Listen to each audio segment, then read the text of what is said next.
Good afternoon.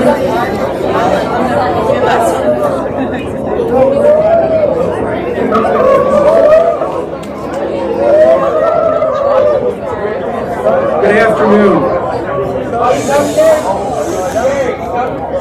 Gratefully acknowledging the presence and support of our board vice chairman, Senator Westmoreland, as well as administrators, teachers, and staff here present, I welcome you to today's talk. Dr. Antony Davies is Associate Professor of Economics at Duquesne University, the Milton Friedman Distinguished Fellow at FEE, and co-host of a podcast, Words and Numbers. He is the co-author of Cooperation or Coercion, has written a book on understanding statistics, and written hundreds of op-eds for the Wall Street Journal and other newspapers. His YouTube videos on economics, government, and policy have garnered millions of views. Dr. James Harrigan is Senior Editor at AIER, the American Institute for Economic Research. He is also co-host of the Words and Numbers podcast. Dr. Harrigan was previously Dean of the American University of Iraq Suleimani and later served as Director of Academic Programs at the Institute of Humane Studies and at Strata, where he was also a Senior Research Fellow. He has written extensively for the popular media, with articles appearing in the Wall Street Journal, USA Today, US News and World Report, and a host of other outlets. He is also co-author of Cooperation and Coercion. 2 months ago, we heard from Lily Tang Williams, who spoke about her childhood and youth under communist rule in the People's Republic of China. We listened to her eyewitness account of coercion, of her inability to speak, write, or worship freely, of the hunger her family experienced. Dr. Davies and Dr. Harrigan will speak by way of contrast about our own nation's founding principles, not just why they are important from the perspective of individual rights, but how they interact with economics. Dr. Davies and Dr. Harrigan appear at Pinnacle Classical Academy under the auspices of our Classical Foundations program, whose mission is to provide students, faculty, and community leaders with a deeper understanding of local history, as well as the nation's founding principles and their application to modern life and society through historical and economic works that are part of the school's curriculum and through a series of academic events.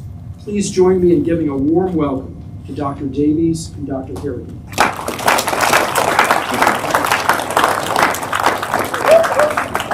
Thank you. Thanks for being here. James, you can stand up here and put me. Good. Okay. Just going to stay there. I want to talk to you about what it is that causes some societies to prosper while others don't. And this story will begin with the nature of human beings. And I hope that over the next half hour or so, between two of us, we'll take you from the nature of human beings through the founding principles right down to, on your drive home or walk home today, when you see the gas prices at the gas station higher than you've ever noticed them before, that ends up being an effect of all of this sequence of events we're going to talk about today. So let's begin with the nature of human beings.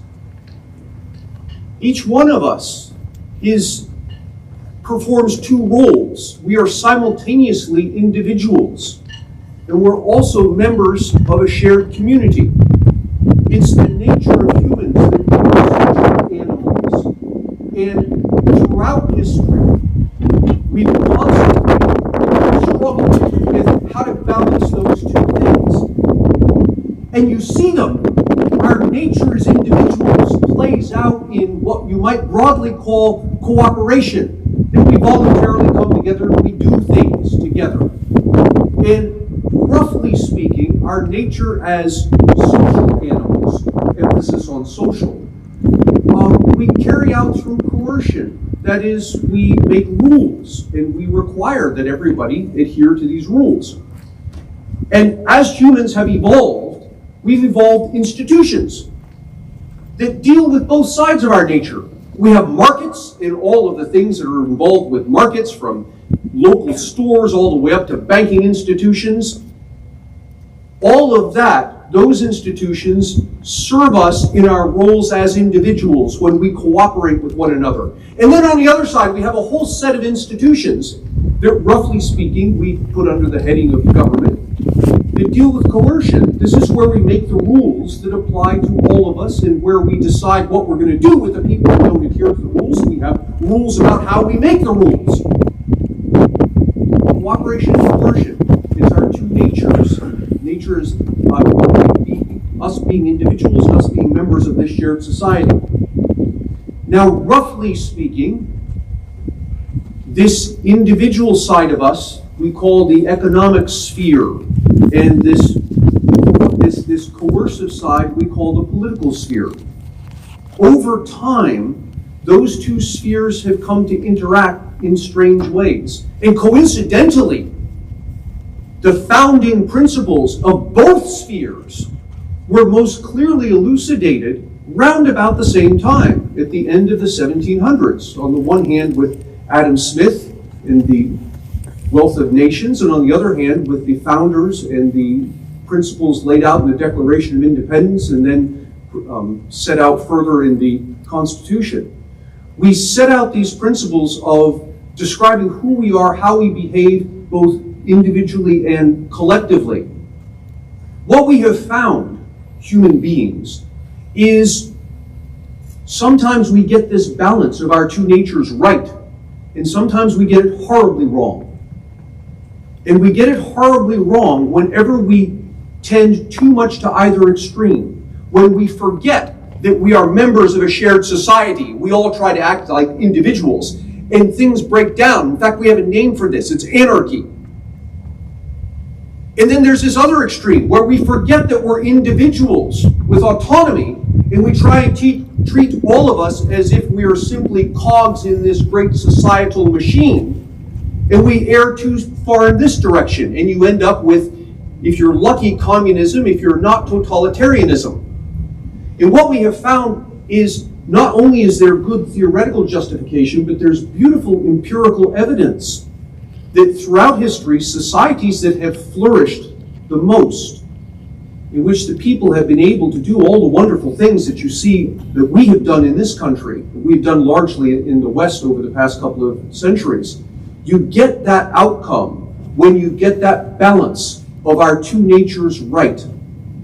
It's unclear what exactly that balance is, but roughly speaking, it seems to be a balance in which we use our coercive power to prevent each other from harming each other, to prevent us from harming each other, but otherwise we leave us alone to act as individuals.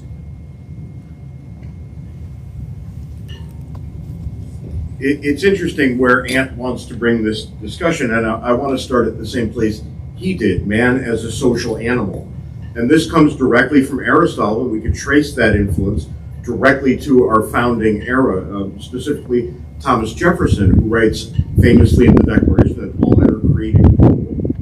We have to contemplate that very seriously. That is an assertion that in 1776 was a bold assertion, and it makes sense that it would be, given the terrible practice of slavery at the time.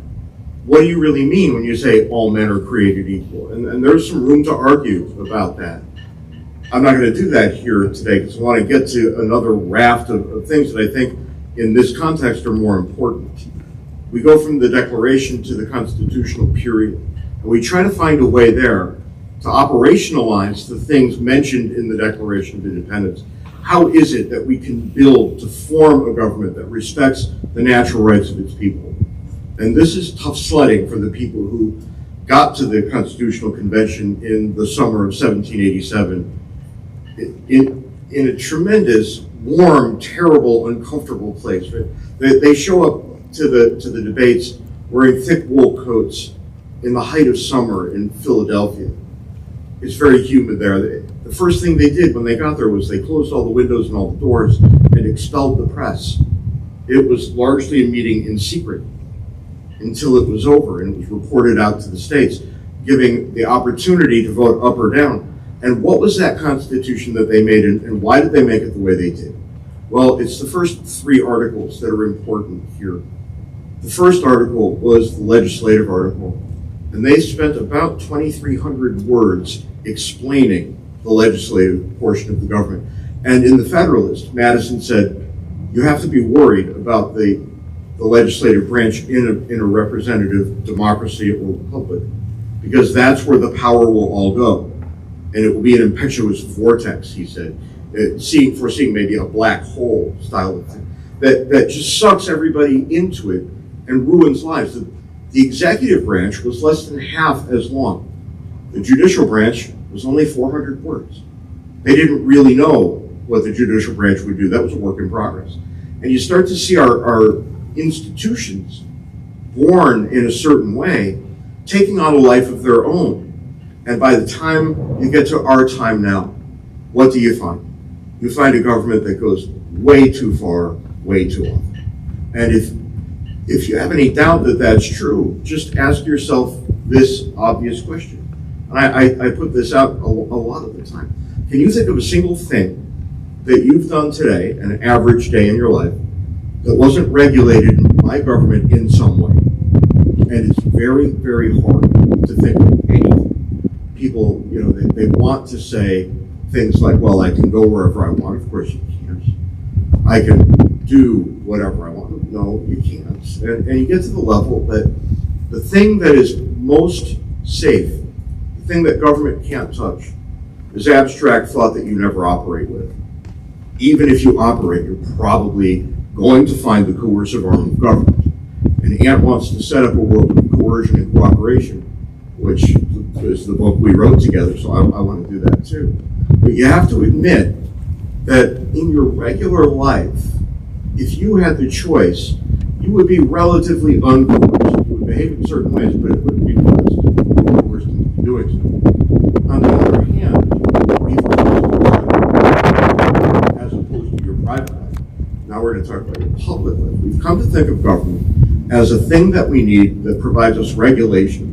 And yet we're at a point now where there is so much regulation, and I mean there is so much. The Federal Register has 160,000 pages now, which is ridiculous. You could never read 160,000 pages if you set out to do so. By the time you got to the end, the entire part behind you would have been changed again. So we've got this unwieldy government, and yet people learn how to live without it, and there can be a harmony between these two things. It's difficult. You have to figure out where you stand on a number of things, and then you have to find a way to roll back the coercion as much as makes sense. Notice I'm not saying completely. Coercion is absolutely necessary ingredient to our public lives. But how can we make it less coercive?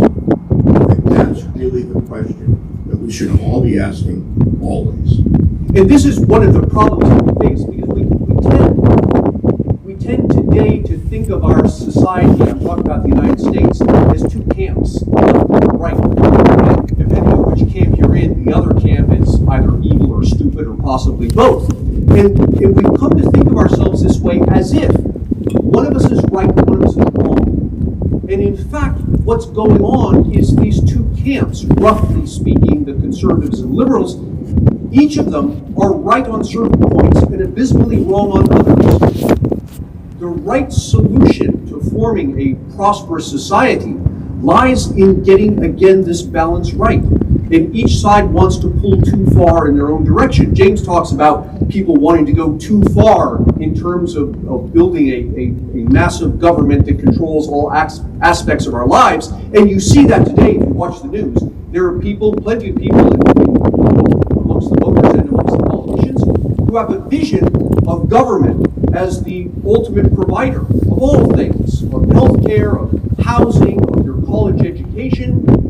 That vision sounds wonderful, but be careful, because that vision takes us as human beings and puts us very far over in this direction of talking about us as a collective animal, ignoring our individual natures. And this sort of thing, as wonderful as it might sound, isn't costless. And you start to see this now. Our national debt is $30 trillion. You can't afford to pay for that. And so what ultimately happens? What ultimately happens is if you have voters that aren't interested in you raising taxes, but you also have voters who are interested in you spending ever more money so you can move us further in this direction, the only thing left to give is the money supply. You start printing money to pay for the stuff you want. And when you start printing money, you get inflation.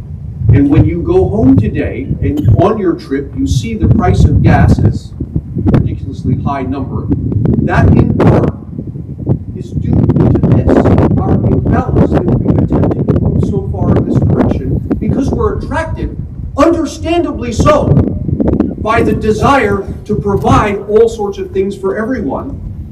But in doing so, we deny our individuality to an extent that we become unsustainable economically and financially.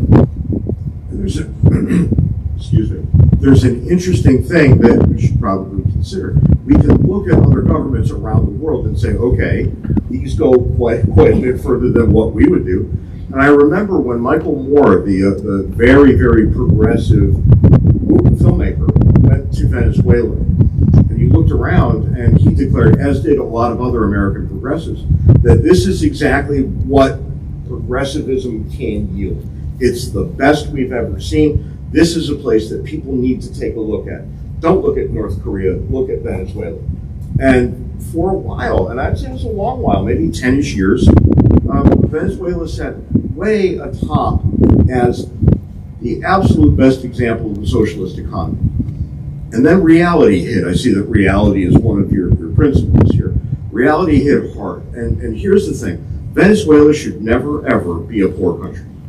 They sit atop the largest oil reserve in the world, which means they should be wealthy beyond all repair. And they can't get it out of the ground. And they kept printing money, making their money worth less and less and less until it was worthless.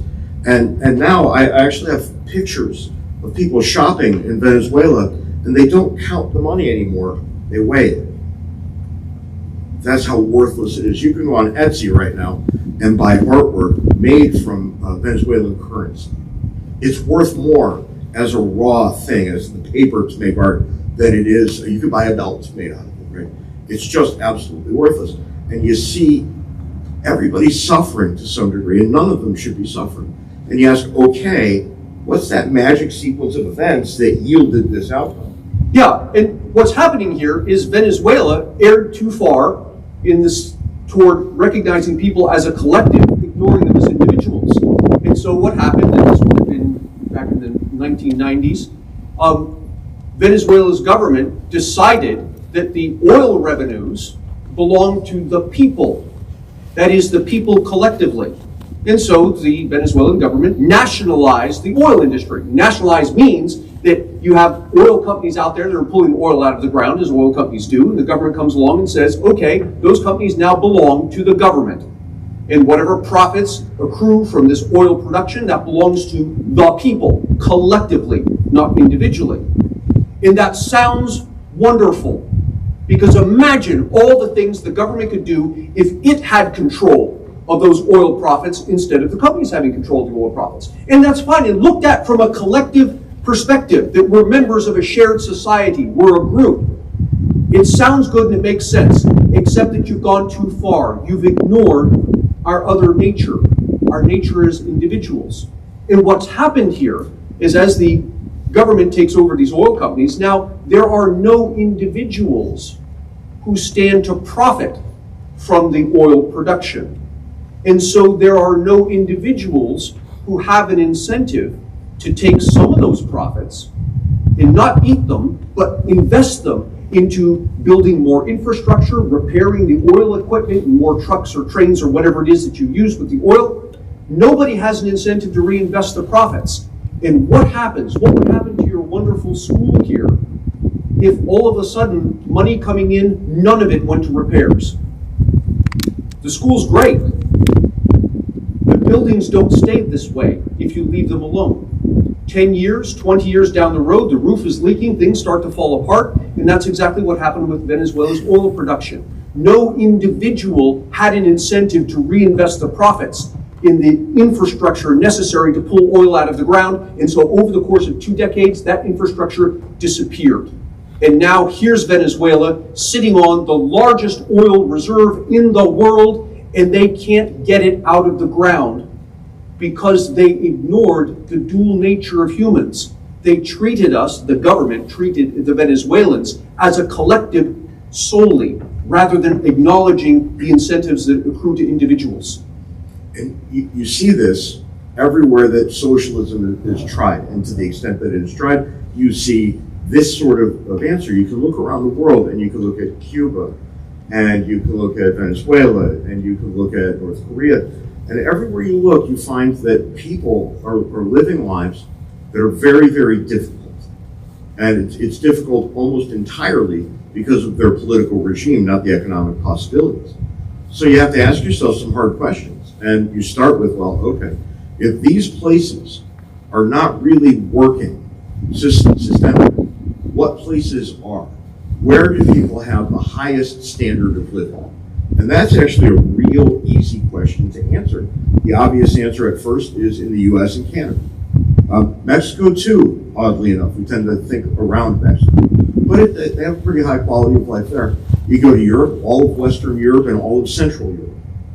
And there you go. And I can tell you from the time I spent in the Middle East, there are deep problems with socialism there. Nobody there could keep the lights running. The electricity ran for 6 hours a day. That quality of life is actually quite low. And you see that in other countries that you don't think about all that often. So we have natural experiments going on everywhere. Are we perfect here in the United States? Well, no, not by a long shot. Our debt, I believe, at this point is into the 30 trillions, and it goes up so fast I can't keep track of it. And that's something to even say that out loud. It's kind of pathetic. And that's going to come back at us, and we're going to have problems because of that. We already have inflation right now. That's going to get worse, and it's going to last a long time. And yet still we look around and we think we're doing okay. And I think that's probably the best way to look at it. We are in fact doing okay. Could we do better? Sure. But we don't have real free markets here. There's almost no such thing in the United States, and there haven't been for most of our history. So not real free markets ends up doing quite well.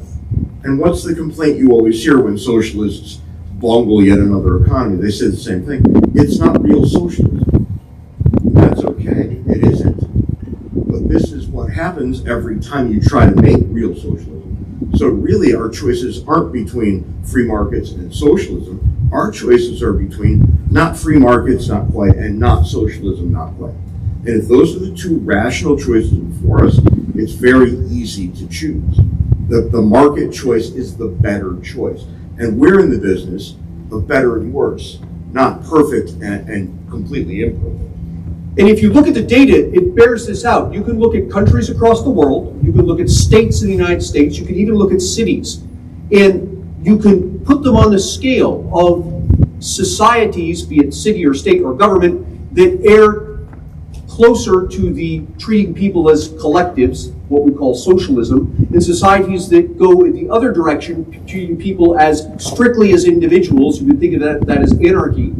And what you find time and again, no matter whether you're looking at different countries of the planet or states or cities, no matter if you're looking at the present or decades in the past, the same story comes out. The societies that come closer to getting a balance between these two, the people in those societies have higher incomes. There's less poverty. There's less unemployment. There's less inequality, both income inequality, gender inequality. There's less child labor. Environmental outcomes are better. They're more peaceful. You see this time and again, that it's something rooted in human nature, that we are simultaneously individuals and members of a shared society. If our governments don't honor that dual nature, we end up with worse outcomes. Our societies are perform more poorly for us than they would otherwise. And we're talking about generally erring in the side of too much government, because often when we get that balance wrong, humans get it wrong by going in the direction of too much government. But you can get the same problem when you go in the direction of too little government. Much of what ails these sub-Saharan African nations today is that. It's not too much government, it's too little government. I'll give you an example. There are villagers in much of sub-Saharan Africa who have assets. They own, a house, not like we would call it here, but a house. They own land, they have animals, and in the United States, someone who owns a house and land and animals, if that person wanted to start up a business, that person could go to a bank and say, I want a loan to start a business. And the bank says, okay, what kind of collateral do you have? What can you give me if you don't pay back this loan? And so here in the United States, you say, well, I've got this house, or I've got this building, or the land, or whatever it is, and I'll put that up as collateral. If I don't pay you back the loan you give me, you can have this stuff. And so that's the way the banks work. And the bank says, okay, fine, I'll give you this loan, you can go start a business. They can't do that in sub-Saharan Africa. Why? Not because of too much government, but because of too little. There's, in many places, not all of them, but in many places, there isn't an infrastructure set up, a rule of law that says, okay, here's how we register who owns what. Now, everybody in the village knows this is James' house and James' land and James' animals. But if James goes to a bank to get a loan, the bank says, can you prove that that's your land and all of this? He says, no, you can ask my neighbors. But there's no infrastructure, no documentation, no rules about how this is all laid out, so that he cannot go to a bank and leverage those assets that he owns to build a business. And so you get the same kind of outcome on this end of too little government that you get on the other end of too much government, of people not being able to better their lives. And we can add in one more complicating factor. Almost nobody in the United States, and I mean almost nobody, especially the people that agitate for it, don't really know what socialism is. Mm-hmm. Socialism, the clear definition of what socialism is, it's the state ownership of the means of production. So Venezuela, when they nationalized the oil business, that's socialism. That's the government taking over the means of production. Our two biggest socialists right now, Bernie Sanders and AOC, they keep saying they want socialism, but they really don't. They don't want state ownership of anything. What they want to do is tax very heavily.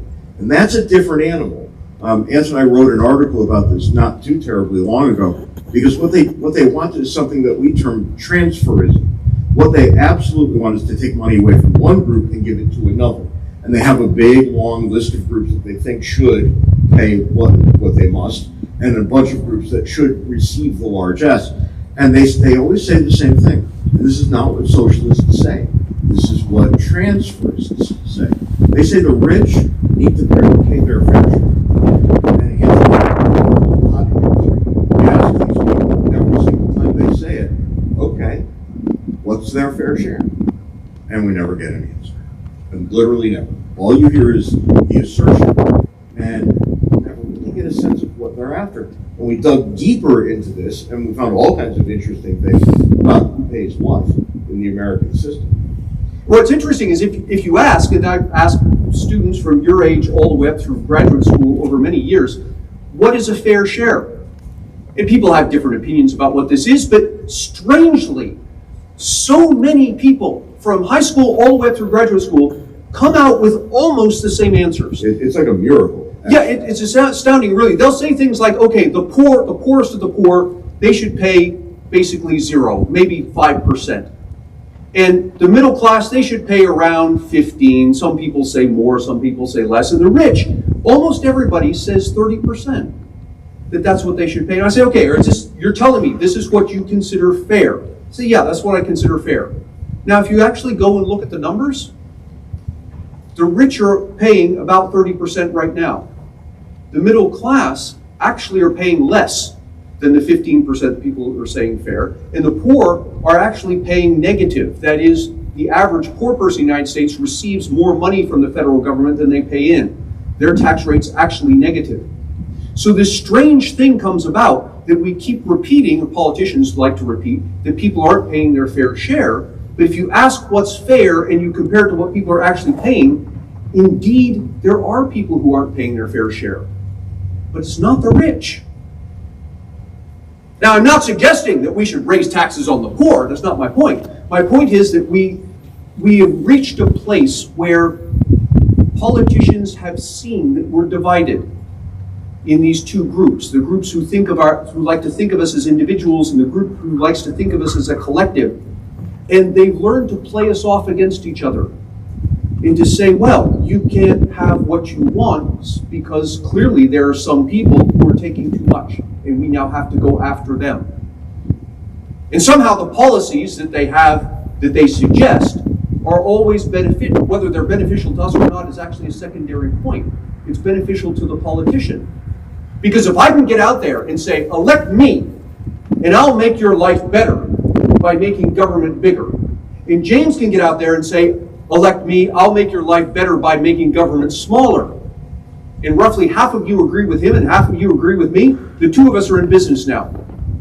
Because I might win the election this time, next time he'll win it. And when he wins it, I'll come back out and say, see, the problem with your life is him, elect me, and then I'll win it. And 4 years later, he'll come out and he'll do the same thing, and we'll just keep trading back and forth. And if you look, that's exactly what our political sphere looks like now. Republicans and Democrats, they'll say different words, but their policies are pretty much indistinguishable. Yeah, and there's three things that we should probably throw on the table right now. The first of these is that the American people have a pretty firm idea of what fairness is.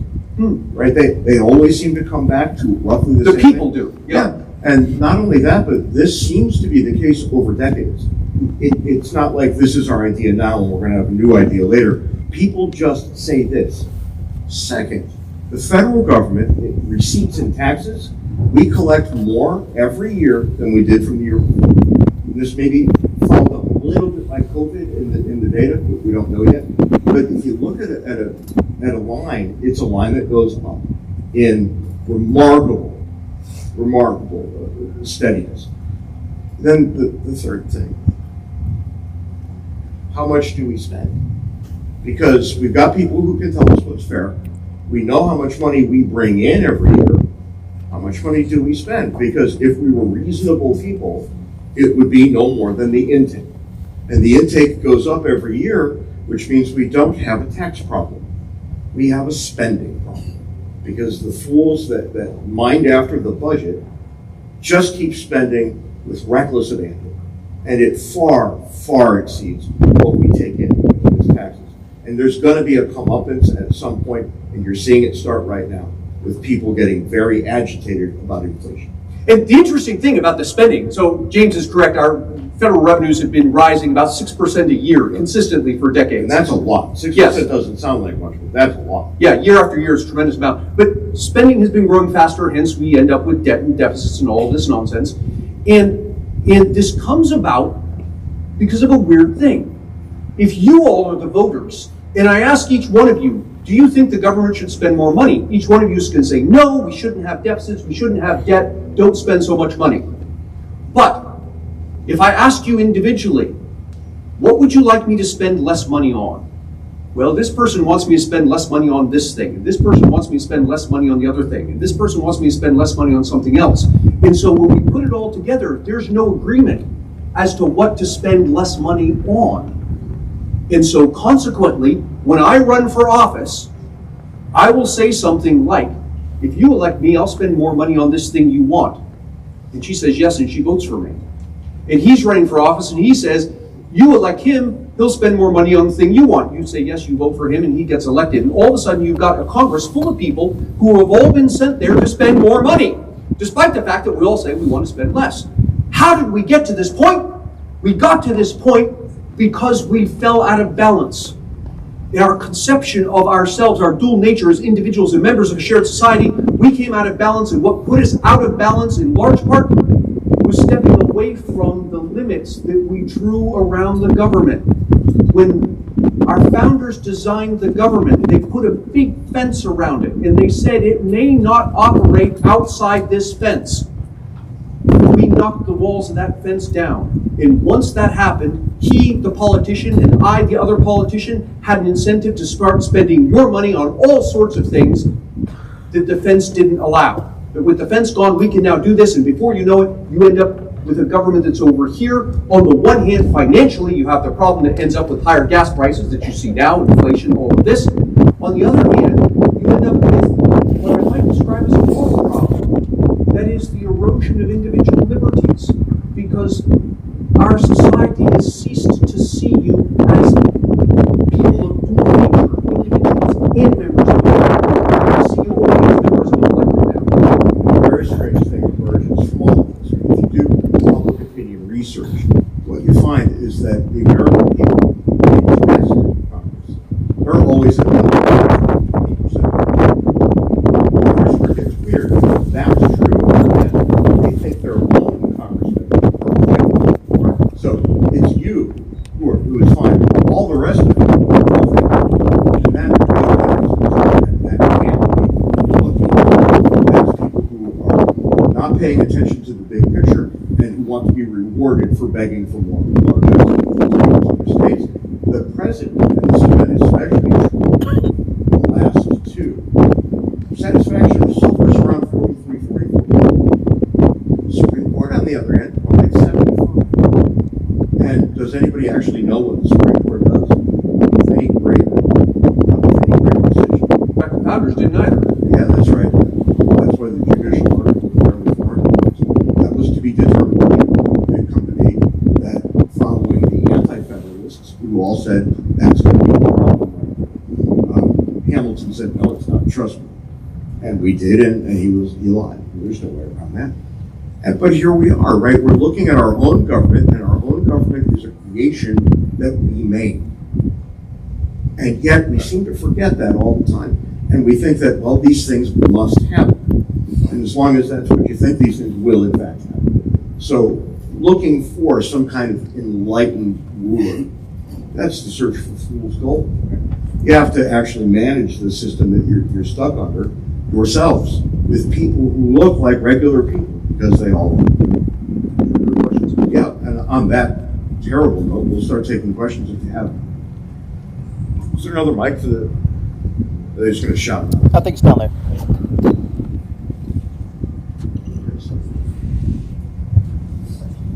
We have this microphone if you have questions. I don't know how to turn it on.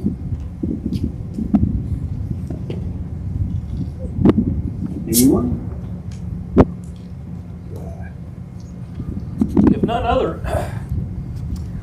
none other, I would love to hear you talk for a minute on the plan that is now in Washington to tax unrealized gains. And there's got to be some unintended consequences from that, but that's something we're reading about in the news routinely now.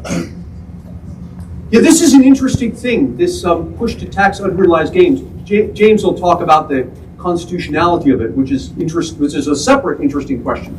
But here's the bottom line.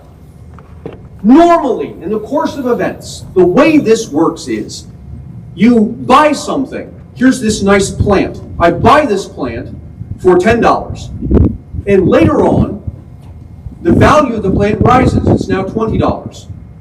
And I sell the plant for $20. I just made a $10 profit. And so I pay tax on that.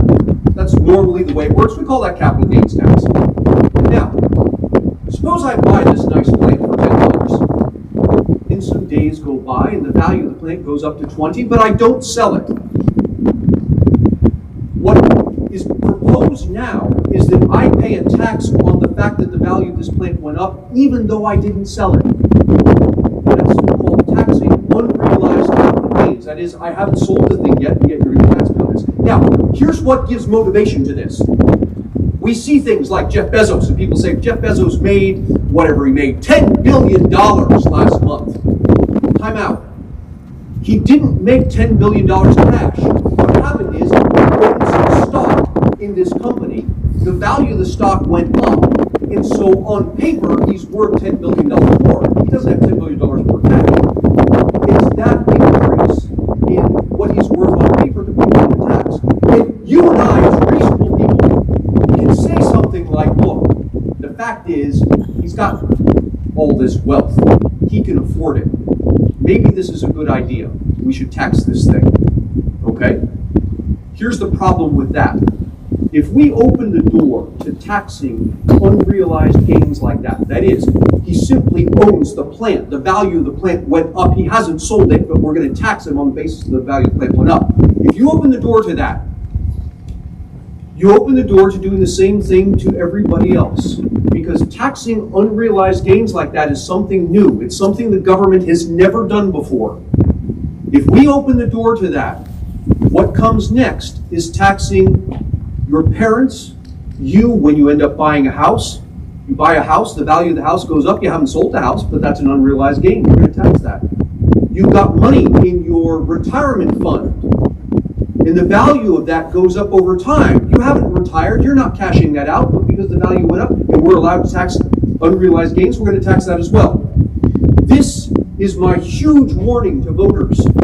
Every time you see some scheme for taxing the rich, be very, very careful, because the rich are already taxed at an extremely high level compared to the middle class. The middle class, lower middle class, middle class, upper middle class together, those three groups earn twice the income of the top 1%.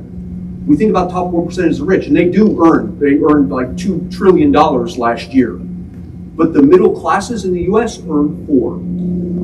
Politicians know this. The middle class is the great untapped resource. If some new tax can come along, if I can convince you to give me the power to enact this new tax, and I'm going to convince you by saying I'm going to tax the rich, I guarantee you're next.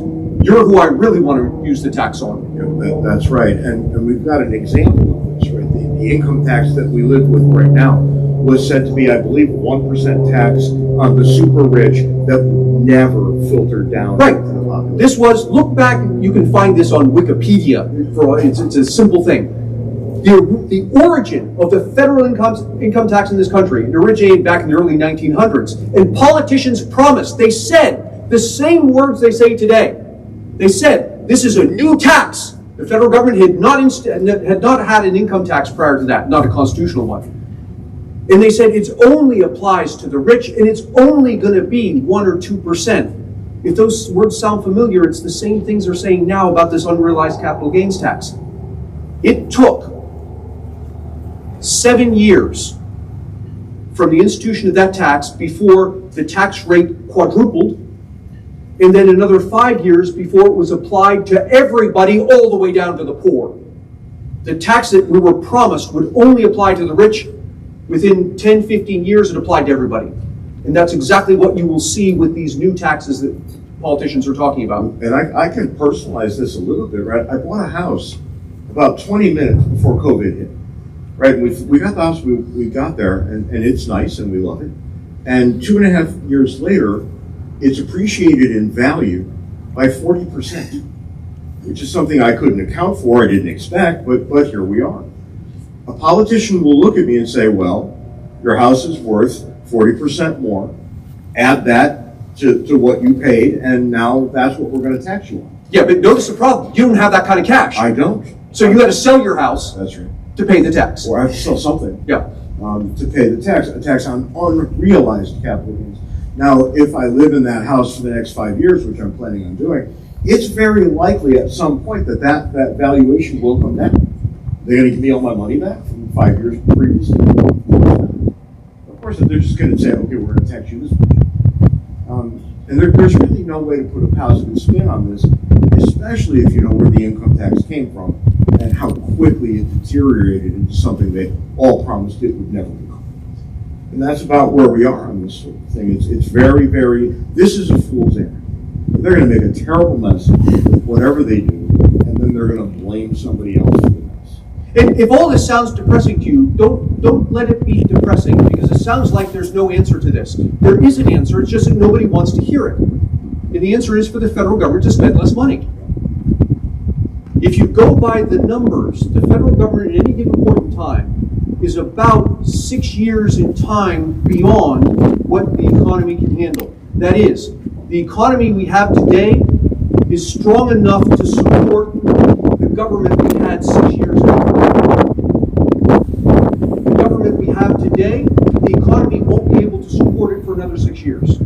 Constantly for decades. The government has been about 6 years beyond the size of the economy, and this is what gives you the problem we have now. It's simply spending money it can't afford to spend. Yeah, and it's deeply irresponsible, and we could maybe paint that picture just a little bit.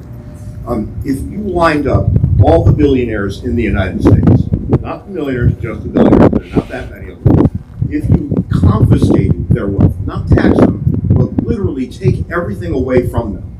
All of it. Everything, right down to their pets, right? You could fund the United States federal government for about 9 months. So when you hear the rich need to pay their fair share, they're going to have a lot more to pay their fair share, because if we stole everything they had, we still couldn't balance the budget. Right. And isn't that something? And people always say the same thing. Well, cut defense spending and then we'll balance the budget. You could cut defense spending to zero and not even be close to balancing the budget. And it's an interesting thing we're talking about, because people will point to the military as the problem. Well, the problem is we're spending so much in the military. In fact, you'll see things shared, old pie charts, showing that the military is like half of the federal budget. That's nonsense. No, if you've seen these pie charts that go around, you'll notice if you read the fine print, those pie charts are excluding Social Security and Medicare costs. Our two biggest costs. Right, if you put those in, the military ends up being about 15% of the budget. 15%. About 2/3 of the budget is Social Security, Medicare, and welfare. Now, I'm not suggesting we shouldn't do those things. What I am suggesting is that if you're looking for a problem, that's where the problem lies. It's not with the military. I mean, yes, you could cut the military, you can save some money, but it doesn't come close to solving the problem that we have. Our current budget deficit is $1 trillion. We expect it to remain at least $1 trillion for the next decade, year after year. The military budget is 7/10 of that. We could wipe out the entire military and still not close the deficit. And this is all the way to the Pentagon, right? It's not just troops on bases. Right. It's everything. It's everything. The Department of Defense, the Pentagon, you name it, take it away, and we're not going to get it. And Ant's right, it is Social Security and Medicare. And what do they refer to Social Security as in political circles? The third rail. You don't touch the third rail. Everybody who tries to make the case that welfare needs to be reformed doesn't get elected the next year. And that's where we are. I can guarantee you that we will not fix the welfare problem in the United States, Social Security and Medicare. It will fix us. Right? You can't argue against math forever. And this is very simple math. So what will happen, I'll give you a prediction, because you all are in high school now, which means in about 10 years, you'll be through college and you'll be earning regular paychecks. You'll be thinking about buying houses, maybe having kids, something like that. And roughly in about 10 years, Social Security will be insolvent. That's by Social Security's administration's own calculations. So here's my prediction. You come back to me and tell me whether it came to pass. I predict that round about the time you've got your first jobs, you're earning a real paycheck, you're thinking about buying a house and having kids, politicians are going to start saying the following. They're going to say, Social Security as it is can't continue. In fact, Social Security was never designed. It wasn't meant for everybody. It was meant to be a safety net for the poorest of the poor, people who had nothing else. And look at all of you. You have nice educations, you have nice jobs, you have employers who are contributing to private pensions or retirement funds. You don't need Social Security. And how is it that you all got these nice jobs that have retirement benefits? You got them because you got college educations, which were subsidized by the federal government. It's time for you to give back. And the way you're going to give back is you will continue to pay into Social Security, but you will not receive any Social Security benefits. I guarantee you politicians will look for someone to vilify when it comes time to cut back significantly on Social Security, and they're going to be pointing exactly at you. They're going to say that you are the problem, when in fact you're not the problem. In fact, I would even say the politicians aren't the problem. The problem is, about 100 years ago, we decided we no longer wanted a limited federal government. And when we decided we no longer wanted a limited federal government, we gave everybody, from voters all the way up to politicians, an incentive to grow government ever more and to start treating us more and more like a collective rather than as individuals. We become out of balance. And what do you hear every election cycle? I'm not going to tax the middle class. Comes up by everybody, right? And if you promise you're not going to tax the middle class, you have just guaranteed that you have a budget that will not balance. The only way is for the middle class to pay. And every time the debt gets higher, the middle class should be clutching at their pearls, at their fainting couch, ready to get hammered. Because the only way any of this gets fixed is at the expense of the middle class. You people will pay a price for this, there's no doubt. I tell my own children to account for themselves with their own retirement accounts because Social Security is going to be long gone by the time they would be eligible. I think it's going to be diminished even at the time we would be eligible, right? And I look at my father, and many of you will look at grandparents, and they're dependent on these monies that come from these programs. Without them, they're going to have a hard time getting by. And there's no clever, clear, wonderful spin to put on this. This is bad news all around. Well, yeah, and I'll give you a solution, because there is a solution. It took us about a century to get here, so it's not a solution that you can employ overnight. But probably over the course of 10 years, if we as voters got together and said, we've had enough, let's freeze the federal government. Freeze it meaning whatever you're spending, you can keep on spending it, but you cannot spend a penny more year after year. You don't borrow it, you don't print it, you don't spend any more than you spent last year. If you do that year after year for 10 years, that should be enough. At the end of that 10 years, you'll now have a balanced budget. From that point forward, the federal government can increase its spending so long as it doesn't increase it faster than the economy grows. That's not a painless, well, it's not painless, but the pain is rather minimum if we do it that way. Now, that's if we did it today. 10 years, freeze the government. If we wait 20 years to institute something like that, you might have to freeze government for 15 years or 20 years. Last year was 6. The longer we wait, the longer period of time you have to freeze the government. But this problem is solvable. All it requires is that voters get together and say, okay, we've had enough, this is what we want moving forward. Never going to happen. Never, ever, ever. Maybe. Never. These guys can't vote. You can't vote yet, can you? Wait until they can vote. Never going to happen. And here's the kicker. You could do that, and by the end of those 10 years, the budget would be balanced. But then you turn your attention to the debt. And the debt would have to be paid off. And if we paid the debt in lockstep with increases to GDP, so we didn't lose our mind over it, it would take roughly 100 years to pay off the debt. So 110 years, that's the solution. Well, that's how long it took to create the problem. And next year it's going to be 130 years, and so on and so forth. As you see that debt ticking up past $30 trillion, you have to be cognizant that it's going to cause a problem. And we're experiencing the inflation right now. But we started off by talking about the better conditions, the better living conditions you have when you get this balance between the individual and the collective right. And you've had speakers before that have told you how horrible life is under economies, under countries have gone way too far in this direction. We aren't way too far in that direction. Our lives are quite good, but we tend to lean in that direction. And so progressively over time, things become not as good as they could be otherwise. And so what's necessary is for us to think back to our constitutions and restore this balance between our rights as individuals and our responsibilities.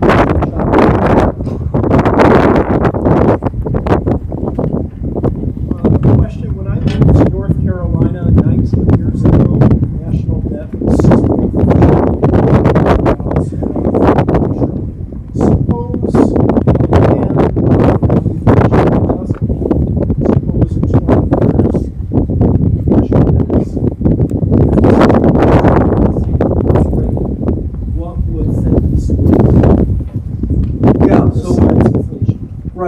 I think inflation is what things look like, because once you get to that point, there's only 3 ways to handle this problem. Either cut your spending, or raise your taxes, or print the money. That's what basically. And we've decided, at least politicians decided, they don't want to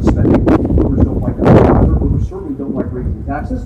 And so that leaves only one thing, that's bring money. And so again, as you go home today and you see the price of gas as high as it is, that's the price of falling too far in this direction, of having a government that's bigger than what we can afford. My back of the envelope calculation is if we keep going where we're going, the way you described, you can expect 5 to 10% inflation on an ongoing basis. That's just the way life will be.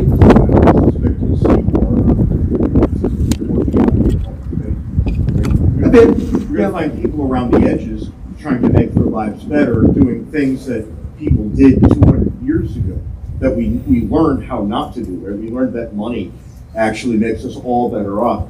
And you're describing a system in which we're going to be a lot more like Venezuela. Yeah, you're going to hold wads of money in your hand and won't be worth it. Yeah, except we have tools now that we didn't have back when barter was a thing. We have cryptocurrency, for example. I anticipate that if we start seeing, on an ongoing basis, 5-10% inflation, cryptocurrency is going to become much more interesting to people, because I'm going to be able to buy and sell stuff with a currency that isn't eaten away by inflation.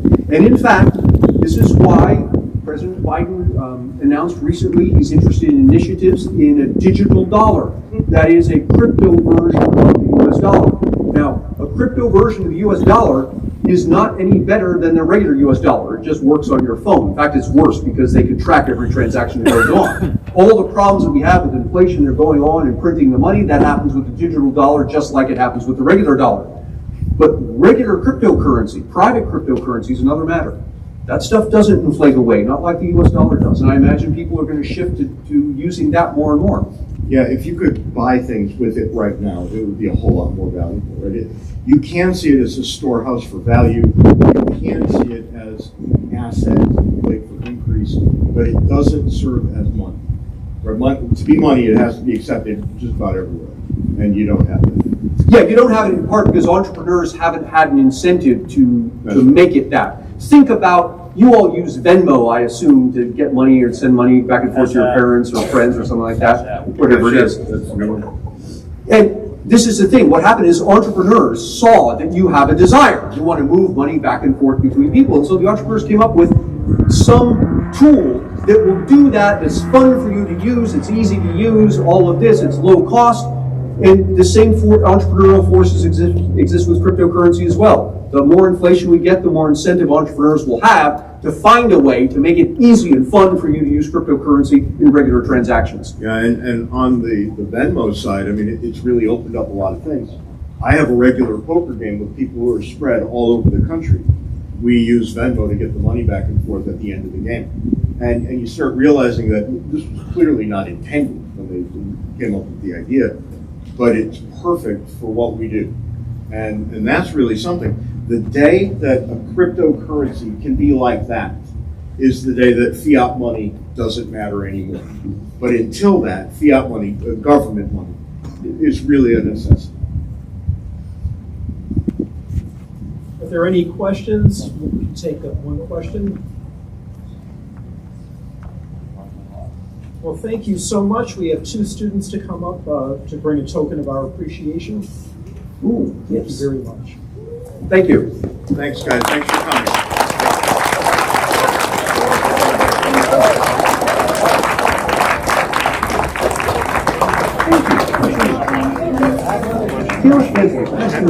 Thank you so much.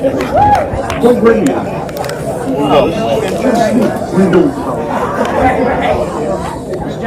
Teachers, students can go back to a 3rd period class. Great. Have a good time.